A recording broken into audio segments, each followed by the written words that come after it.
좋았죠. 네. 나이스한 아파트예요. 네. 근데 그 당시에는 다 거의 대부분 5층짜리 아파트 아니에요? 그 이제 시간이 지났어요. 이제 40년 가까이 지났어요. 네. 근데 지났는데 지금 선거를 몇 번 해보니까 젊은 세대가 자꾸 이 아파트에 들어오려고 하질 않아요. 살려고 너무 하지 않아요. 오래돼서? 오래돼서 5층짜리 네. 아파트 안 살려고 해. 네. 근데 그거에 대해서 진단을 하고 어쨌든 소비자들의 판단이에요, 그게. 그러면 정치 공급자들은 왜 우리를 싫어하지? 생각을 하다가 이제 내세운 대안이 이거 재건축을 해야 될 것 같다. 아파트 너무 낡았어. 그렇게 할 수도 있고 증축을 해가지고 젊은 사람들한테 좀 오라 그러자. 6층, 네. 7층, 8층 좀 올려가지고 우리 아파트 괜찮아라고 홍보해보자. 두 가지 길 중에 저는 개인적으로 재건축이 맞다고 생각하는 거예요. 네. 왜냐하면 낡은 아파트 위에 증축을 하면 무너지니까. 그리고 재건축은 거기에 살던 사람들 내쫓고 너희들 이때까지 잘못했으니까 죄인이니까 이제 역사의 뒤안길로 사라져. 이게 아니라 재건축을 해서 원주민들이 다시 들어와야 돼요. 다시 들어와야 의미 있는 재건축이고 그 위에 새로운 사람들의 외연 확장이 있는 것이 정답이죠. 그걸 이재명 대통령은 해왔다고 저는 생각하고 그리고 근본적으로 김대중 대통령이나 그다음에 노무현 대통령께서 그러면 코어만 쫓고 핵심 지지층만 쫓고 가치만 지향하는 정치를 하셨느냐? 그렇지 않습니다. 인사도 항상 지지층들이 저건 좀 아닌데 왜 저쪽 사람 쓰지라는 말씀 들으셨어요. 그분들도. 그럼에도 불구하고 집권을 했을 때는 전체 국민들을 봐야 된다는 정치를 하셨단 말입니다. 뭐 DJP 연합부터 시작해서 방향이 그랬단 말이에요. 그래서 저도 대학교 때 노무현 대통령께서 탄핵됐을 때가 제 대학교 1학년이거든요. 탄핵 소추됐을 때가. 근데 그때 그 이후에 뭐 이라크 파병이라든지 뭐 한미 FTA라든지 이럴 때 저 막 대학생 때 무지하게 비판했어요. 어떻게 농민들을 희생하고 기업들 이익을 쫓냐? 네. 진보 정부가 어떻게 미국하고 손잡냐? 막 난리였단 말이에요. 저도. 그런데 생각해 보면 전체적인 판을 봤을 때 국민들을 봤을 때는 이게 이익이라고 판단하셨으니까 한 거죠. 기존 지지층들의 비판을 무릅쓰고 하신 거 아닙니까? 예, 예. 그러니까 그런 걸 봤을 때 우리 진보 진영이라고 표상되는 분들도 전체적인 판을 봤을 때 대통령이 그 방향대로 간다면 우리도 변화할 부분이 있구나. 기존 가치, 기존 세계관. 국민의힘 무조건 나빠. 저는 그때 대학생 때 국민의힘 그때 한나라당은 다 친일파의 후손이라고 생각했어요. 네. 박멸 대상이라고 생각했기 때문에 여기 옆에 한나라당 계시죠? 여기도 네. 원래는 그게 아니에요. 그쪽이 아니었어요. 원래는. 네. 그래서 네. 그 세계관도 바꿀 필요가 있겠다. 아. 정치인과 다른 세계와 호흡하면서 네네네. 바뀔 수 알겠습니다. 있어야 되는 거죠. 아니 근데 그 3층 문재인 뭐 집주인을 굳이 따지면 문재인 집주인이 들였던 다음 집주인 때문에 그 건물 사실상 무너진 거 아니었어요? 그러니까 이게 재건축을 하고 싶어하는 게 아니라 한번 다 무너졌다며 나라가. 그러니까 재건축 하는 거 아니에요? 그렇죠. 이제 저도 잠깐 노영희 변호사님 생각할 시간 드리기 위해서 제가 먼저 말씀드리면 이게 네. 정당도요. 예. 그런 식으로 끊임없이 자기 혁신을 해야 집권도 할 수 있는 겁니다. 예. 그러니까 우리가 혁신이라는 것은 우리가 창조적 파괴다 경영학에서 그렇게 얘기를 하거든요. 예. 창조적 파괴가 건축에서는 재건축이에요. 예. 그러니까 다시 설립하기 위한 파괴인 거죠. 예. 그러니까 어떻게 보면 민주당이 더 제대로 된 정당, 더 강한 정당으로 거듭나기 위해서 재건축은 전 필요한 일이라고 생각하는 창조적 거죠. 파괴인 재건축. 네, 그렇죠. 네. 그런데 그러면 증축과 재건축이 뭐가 다르냐? 유시민 작가 얘기하는 증축은 네. 거기서 살고 있던 사람들의 평수가 그대로 보장이 돼요. 거기에 새로운 사람들만 들이는 거죠. 그 위에 층을 쌓아서. 네, 추가로. 재건축은 다 허물고 새로 짓기 때문에 훨씬 더 고층으로 지을 수는 있지만 거기에 뭐 예를 들어서 건설비가 올라간다든가 여러 가지 이제 재건축 실제 이제 저는 변호사로서 해다 보면 뭐 권리가액을 산정하고 분담금 내서 뭐 하는 과정이 복잡해요. 평수가 달라질 수가 있어요. 그러니까 유시민 작가가 얘기하고 싶은 건 뭐냐면 원주민들 더 보장해라. 재건축하면 평수 줄어들 수도 있다. 내 평수 보장하거나 더 늘려줘라. 증축하면은 내 평수 최소한 보장이 되는데 왜 쓸데없이 재건축을 해가지고 이렇게 불안하게 만드느냐. 결국 네. 이 다툼의 본질이 거대하지만 한정된 권력을 두고 서로 자리 싸움하고 밖에 싸움하는 것으로밖에 저는 안 보인다. 그 실체를 유시민 작가가 보여줬다 이렇게 생각합니다. 네. 우리 노영희 변호사님께서는 저도 이 방송에 대해서 방송을 했는데 저는 유시민 작가가 말하는 우리가 이재명에게 증축을 요구했는데 재건축을 하니까 우리 동의도 안 받아서 말이 안 된다. 이렇게 말하는 거는 잘못된 것 같아요. 우리가 증축을 요구한 적이 없어요. 우리가 증축할 것이라고 기대한 적이 없어요. 실제 지금은 민주당이 되게 성격이 바뀌는 그런 과도기적인 상황에 저는 있다고 생각을 해서 네. 이게 내부적으로 이게 변화가 이루어지는 시점인데 이 변화가 싫은 거죠. 우리는 영원히 주인이고 싶고 우리는 영원히 기득권이고 싶은데 이 당 내에서. 근데 우리의 그동안의 노고를 우리들의 그동안 했던 여러 가지 것들을 니네가 왜 자꾸 인정하지 않니? 모든 건 다 우리들을 중심으로 해서 우리들에게 물어보고 우리들에게 확인받고 이래야 되는 건데 니네들이 그렇게 안 하니까 내가 터질 때가 물었어.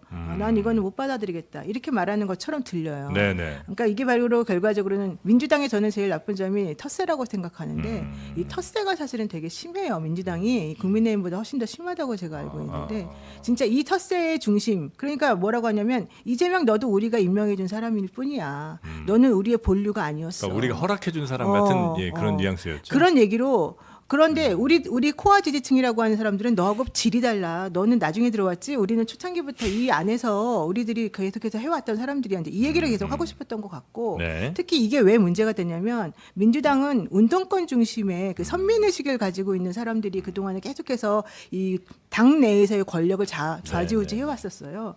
그게 지금까지 쭉 연결이 되었고 원래 엘리트 의식을 가지고 있던 사람들은 노무현이 사실은 받아들이기가 매우 힘들었었지만 노무현을 받아들이고 난 다음에는 노무현과 다시 이제 합쳐져 가지고 자기네가 다시 엘리트가 됐다고 생각했는데 노무현, 문재인, 이낙연으로 연결이 됐었던 거예요 원래는. 근데 여기다가 지금 처음에 문재인하고 이재명이 싸웠다는 거예요. 근데 그때는 문재인이 이겼어요 그 경선 때. 그러니까 이재명 같은 핫바리는 안 돼라고 해서 옆으로 치워놨었었는데 너무 놀랍게도 이재명이 나중에 이낙연을 이겨버린 거예요. 그러니까 이낙연 편에 있던 그 기존에 있던 그 주류들이 어떻게 우리가 이런 사람들한테 질 수가 있지부터 시작해가지고 분화가 됐어요. 그래서 나가버려 아예 예. 못 견딘다. 또 하나는 그냥 어정쩡하게 남아있는 부류. 또 하나는 아예 친명으로 갈아탄 부류. 이 세 부류가 지금 이 안에 섞여 있는 거예요. 네. 근데 여기서 말하는 유시민 작가나 김어준 씨가 말하는 코어라고 하는 거는 어정쩡하게 섞여 있으면서 다시 한번 회개를 꿈꾸는.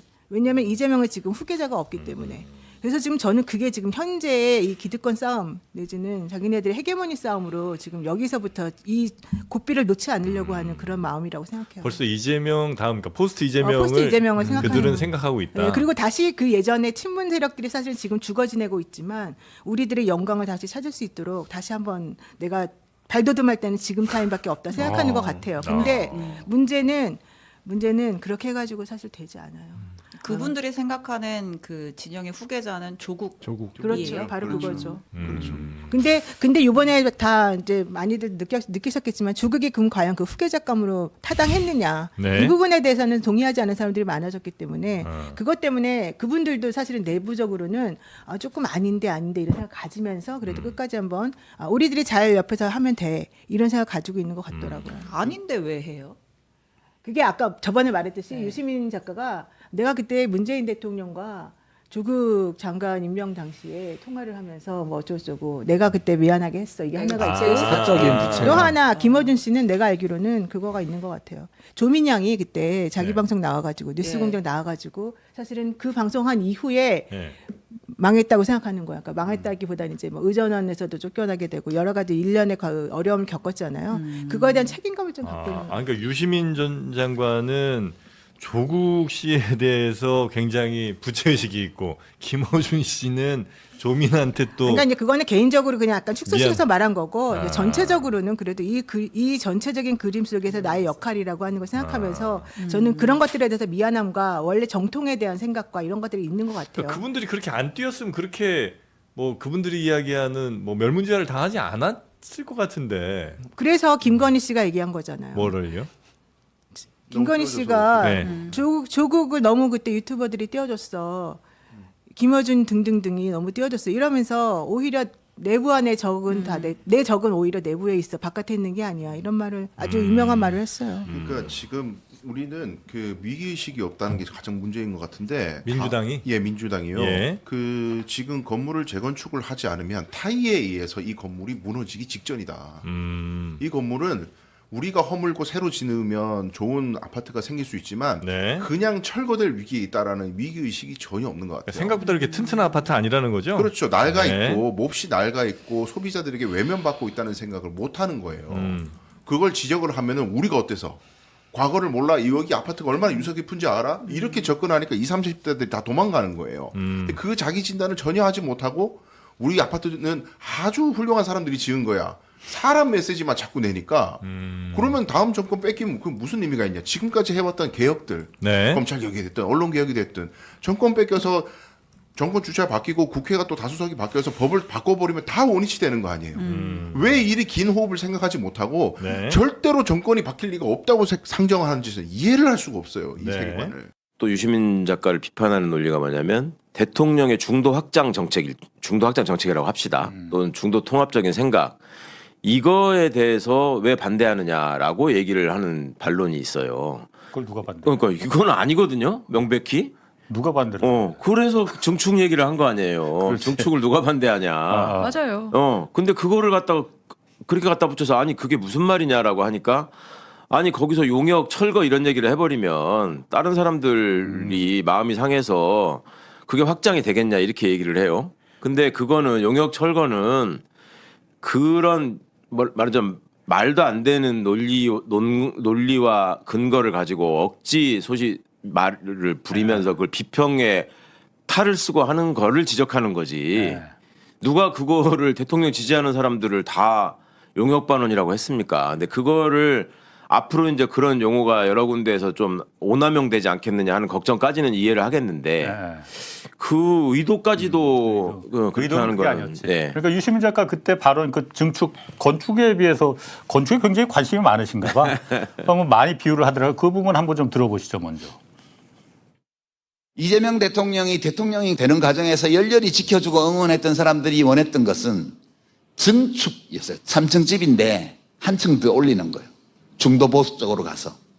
이건 모두가 다 오케이. 너무 좋아. 근데 대통령은 재건축을 하려고 했던 것 같아요. 재건축을 하려면 기존에 있는 건물을 헐어야 돼요. 재건축을 하려면 기존의 입주자들에게 동의를 받아야 돼요. 와, 아니 이 부분을 듣고서 저는 너무 감탄한 게 뭐냐면 저렇게 그동안 자기를 그렇게까지 험난하게 막 네. 악마화시키고 막 저 표정 봐라 막 이러던 사람들한테 저렇게 우아하게 욕을 할 수 있나? 어떻게 그러니까 욕까지는 아니고. 아니 저는 그렇게 예. 해석했어요. 그러니까 그 철거, 용역 이렇게 얘기를 하면서 본인들이 하고 있는 게 어떠한 건축의 일부분이 아니라 네. 그냥 용역으로 불려와서 때려 부수는 일을 하고 있다. 그렇죠. 사실 건축에 비유한 이유는 여러 가지 이제 뭐 변주가 있었지만은 기본적으로 그거잖아요. 이거 허물지 말자 기둥을. 네. 우리가 이걸 전통적인 민주당의 가치는 훼손하면 안 돼요. 예. 그리고 기둥은 확고하게 유지하면서 거기다가 뭘 더 쌓아 나가서 우리가 품을 넓히고 네. 그걸 통해 선거에 이길 생각을 해야지. 기둥을 허물려고 하는 사람들이 있으면 안 된다라는 말씀을 한 건데 그거를 가지고 그런 사람들을 용역 반원이라고 했다, 철거 반원이라고 했다라는 말로만 자꾸 이렇게 부각을 시키려고 하는 거는 욕은 취소하고 비판이라고 하겠습니다. 비판을 굉장히 비유로 그 사람들이 한 말의 정도나 수준에 비교하자면 정말 우아하게 비판을 했다. 그렇죠. 근데 핵심을 찔렀다. 그러니까 지금 그 유시민 작가 말한 게 그러니까 그 증축이 아닌 재건축을 하다 보니까 다 허무는데 기존에 어떤 거기 입주민들이 저항이 있으니 그 부분에 대해서 이제 뭐 철거 용역 그리고 또 뭐 촉법 비평가 그러니까 요 촉법까지는 그러니까 약간 좀 약간 조롱에 섞인 표현들이라고 들릴 수가 있었고 저는 그 표현은 솔직히 말해서 조금 좀 다른 표현으로 했으면 재밌긴 재밌었는데 비유가 떨어지긴 했는데 조금 다른 표현으로 됐으면 저쪽에서 좀 조롱으로 좀 들리지 않았을까라는 생각은 드는데 어쨌든 그 부분 이게 왜냐하면은 민주당의 전통 가치뿐만이 아니고 전통 지지층 그리고 전직 대통령들을 지금 저 사람들이 공격하기 시작했잖아요. 그렇죠. 그 부분은 민주당에서 있을 수 없는 일이 지금 벌어지고 있다고 그래서 유시민 작가가 그 부분을 지금 비판을 한 거거든요. 그렇죠.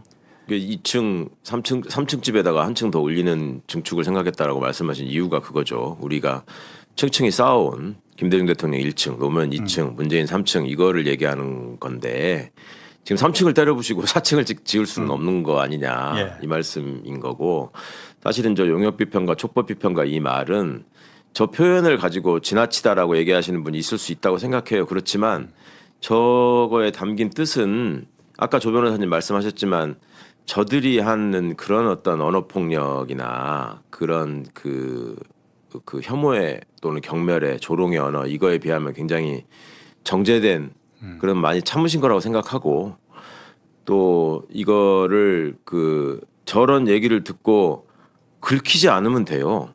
그러니까 긁혔다 그러면 본인들이? 네, 본인들이 그 긁혔다 촉법들이? 그러면 용역이나 촉법이 긁혔다는 생각이 들면 어. 논리나 맞는 팩트로서 제압하면 돼. 근데 그걸 나보고 용역이라고 그랬어, 나보고 촉법이라고 그랬어. 그럼 당신은 뭐 늙은 건달이고 뭐 한번 해볼까? 이거는 아니지. 그러니까 저거에 해당하는 그러니까 내가 왜 용역이냐라는 것을 아니라는 근거를 우아하게 제시하면 되는 문제인 것 같아요. 그러니까 이게 이 부분이 핵심 스피치였어요. 다른 뭐 촉법 뭐 평론가니 이거는 진짜 부수적인 거고요. 그 자꾸 잭나이프 들고 자꾸 나오셔갖고 나냐 이러면서 그러지 마시고요. 잭나이프. 예, 그러니까 이 부분을 들으라고요. 그러니까 지금 1층, 2층, 3층이 있고 지지자들은 대선 때 그렇게 간절하게 당선시키려고 밀어주시고 기대하고 너무너무 사랑했던 그런 이유가 이제 4층을 만들어 주겠거니 생각했던 건데 갑자기 1, 2, 3층을 부수는 것 같이 느껴졌다는 거예요. 이게 핵심 스피치였고 이걸 보고서 어떤 분들은 주말 동안 아니 새 시대를 위해서는 다 허물어야지. 그래야지 새술은 새 부대에 담아야지 무슨 소리냐 또 유시민이 원주민이냐 이런 얘기도 하시는 분들이 있어요. 잘못 들은 게 여기서 말하는 원주민은 민주당 전통 지지자를 의미하고요.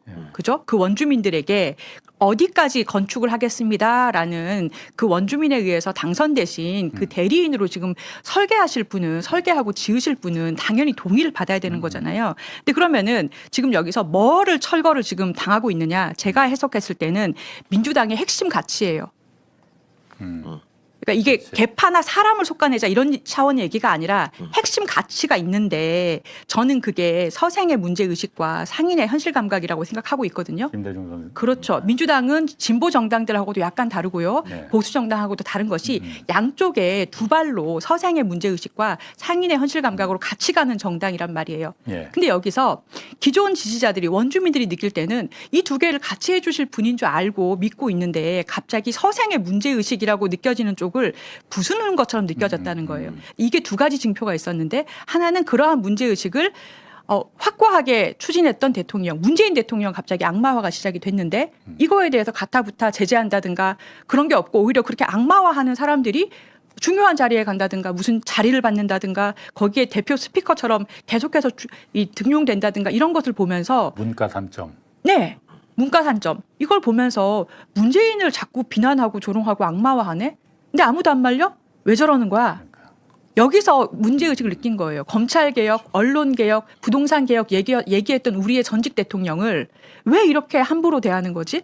우리의 서생의 문제의식을 굉장히 낮게 평가하는 건가 했는데 또 하나 여기서 굉장히 중요했던 징표가 검찰개혁이 지진부진했던 거죠. 특히나 보안수사권 관련해서의 여러 가지 것들을 보면서 합당 과정에서도 그렇고 청와대에서 누가 어떻게 추진했고 그 뒤에 이걸 민주당에서 누가 추진했고 가지고 말이 안 맞잖아요. 누가 어떻게 해서 이 지경이 됐나 지금까지 못하고 있잖아요. 근데 대통령께서 경제나 정치나 뭐 외교나 여러 가지 등등 굉장히 잘하시는 부분이 많잖아요. 근데 사람들이 너무 이상했던 이 두 가지 전직 대통령 최근에는 노무현 재단에 대한 공격까지 시작이 된 부분. 그러니까 우리의 문재인 대통령, 노무현 대통령에 대해서 이렇게까지 비판하고 악마화하는 부분과 그리고 검찰개혁이라는 우리 전통적인 지지자들의 핵심 가치가 지진부진하고 추진이 화끈하게 되지 않는 부분에 대해서 너무너무 이상하다 의문을 가지고 있는 거예요.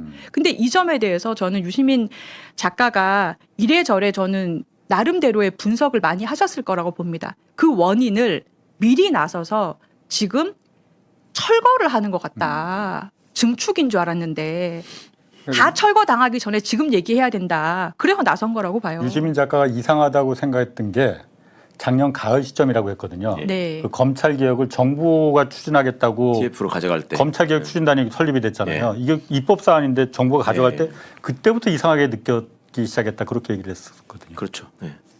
그래서 내가 애둘러서 말했다. 총리하고 장관은 뭐 하고 있는 거냐라는 말을 했다는 말씀인데 이게 참 사람들의 관점에 따라서 생각이 이렇게 벌어지는구나 하고 느꼈던 게 누가 먼저 분열의 언어를 가지고 선공을 했느냐 말하자면 그 우리가 볼 때는 명백하지 않아요? 멀쩡한 사람들을 갑자기 반명이라고 그러고 이재명 대통령의 당선을 위해서 진짜 헌신했던 사람들한테 손가락질을 하는 모습을 보면서 이제 쟤들 왜 저래 이랬더니 이제 프레이밍을 짓기 시작했단 말이에요. 그리고 그게 그냥 단순히 그러는 게 아니라 그걸 통해서 뭔가를 노리는 것 같다라는 생각을 보이는 사람들이 분명히 있었고 그런 점들이 있었는데 그것도 해석이 다르대. 이거를 유시민 선생이 ABC를 얘기할 때부터 분열이 시작된 거라서 유시민 책임이다라고 얘기를 해요.